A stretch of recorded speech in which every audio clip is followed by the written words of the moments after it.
12খন গ্ৰন্থৰ উন্মোচন হ'ব। বিশেষভাৱে প্ৰতিখন গ্ৰন্থৰ কাৰণে আমি একোজনকৈ উন্মোচকক আমন্ত্ৰণ জনাই আনিছোঁ। আজিৰ এই সভাখন সভাপতিত্ব কৰিবৰ কাৰণে আমাৰ গ্ৰন্থ প্ৰকাশন উপসমিতিৰ সভাপতি ডক্টৰ ভিৰেশ্বৰ লয়িং ছাৰক মঞ্চলৈ আহিবৰ কাৰণে অনুৰোধ জনালোঁ। আৰু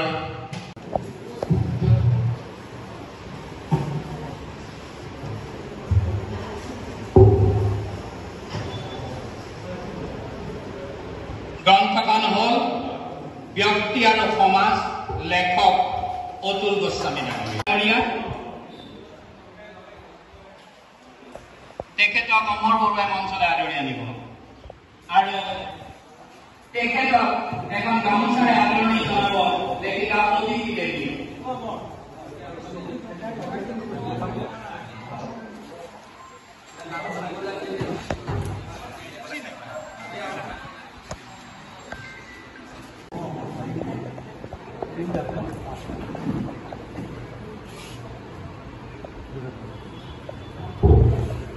ৰুক্মিণী বল্লভ গোস্বামী ডাঙৰীয়াক আদৰণি জনাইছে লেখিকা অদিতি দেৱীয়ে। লেখিকা অদিতি দেৱীকো এখন গামোচাৰে আদৰণি জনাবলৈ অনুৰোধ জনাব ইন্দ্ৰজিৎ গোস্বামীয়ে।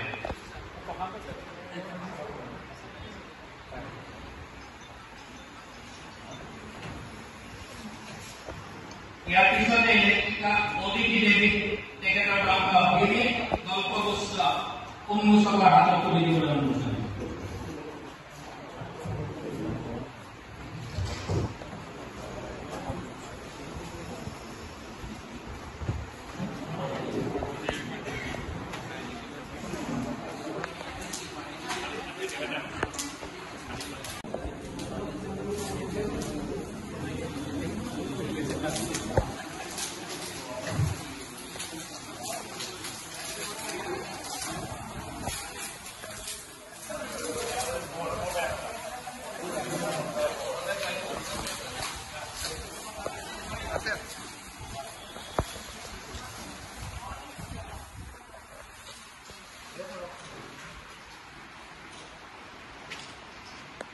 এখন গামোচাৰে আদৰণি জনাব লেখক বকুল ভট্টাচাৰ্য। কিতাপৰ নামটো থাকিলে কৈ দিব।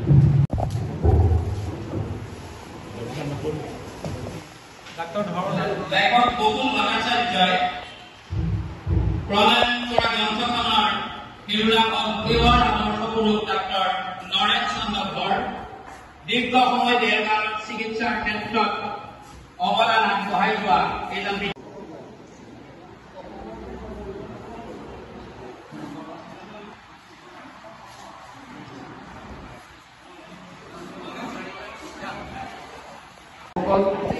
দেৰগাঁও সাহিত্য সভাৰ সভাপতি প্ৰমুখ্যে বিষয়ববীয়াসকল, শতবৰ্ষ উদযাপন সমিতিৰ সভাপতি প্ৰমুখ্যে বিষয়ববীয়াসকল, আমি আমাৰ তৰফৰ পৰা সকলোলৈকে আন্তৰিক শ্ৰদ্ধা নিবেদন কৰিছোঁ। আজি এখন গ্ৰন্থ উন্মোচন কৰাৰ দায়িত্ব মোৰ ওপৰত কৰিছিল বিবিধ গল্পগুচ্ছ। এই গল্পৰ অনুগল্প এইখনৰ লেখক অদিতি দেৱী। মোৰ সৌভাগ্য যে মোৰ এগৰাকী ছাত্ৰীয়ে লিখা কিতাপ এখন মই তেওঁৰ শিক্ষাগুৰু হৈ আজি উন্মোচন কৰিবলৈ পালোঁ। ইয়াৰ লগতে তেওঁৰ পৰিয়ালৰ তেনেকুৱা চিন্তা চৰ্চা আছিল। তেওঁৰ জ্যেষ্ঠ অৰূপ শৰ্মা সৰু সময় দেৰগাঁৱলৈ গৌৰৱ কঢ়িয়াই আনিছিল পৰিয়ালটো। তেওঁ আছিল এজন তাৰ্কিক, দেৰগাঁও কমণ্ডল মহাবিদ্যালয়ৰ এজন শ্ৰেষ্ঠ তাৰ্কিক হিচাপে ৰাজ্যিক ভিত্তিত অনুষ্ঠিত হোৱা তৰ্ক প্ৰতিযোগিতাত শ্ৰেষ্ঠ সন্মান লাভ কৰিবলৈ সমৰ্থ হৈছিল। সেইগৰাকী পৰিয়ালৰে অদিতি দেৱী। তেওঁ এই গ্ৰন্থখনি তেওঁ বিভিন্ন সময়ত প্ৰযুক্তি পোৱা, অভিজ্ঞতাৰ পৰা পোৱা, নিজৰ বাছৰ অভিজ্ঞতাৰ পৰা পোৱা বিভিন্ন কথাখিনি ইয়াত সৰু সৰুকৈ লিখি সমাজলৈ পঢ়ুৱৈ সমাজলৈ এৰিছে। তাত নিশ্চয় পঢ়ুৱৈ সমাজখনে নিজকে গঢ়ি তুলিবলৈ সমৰ্থ পাব।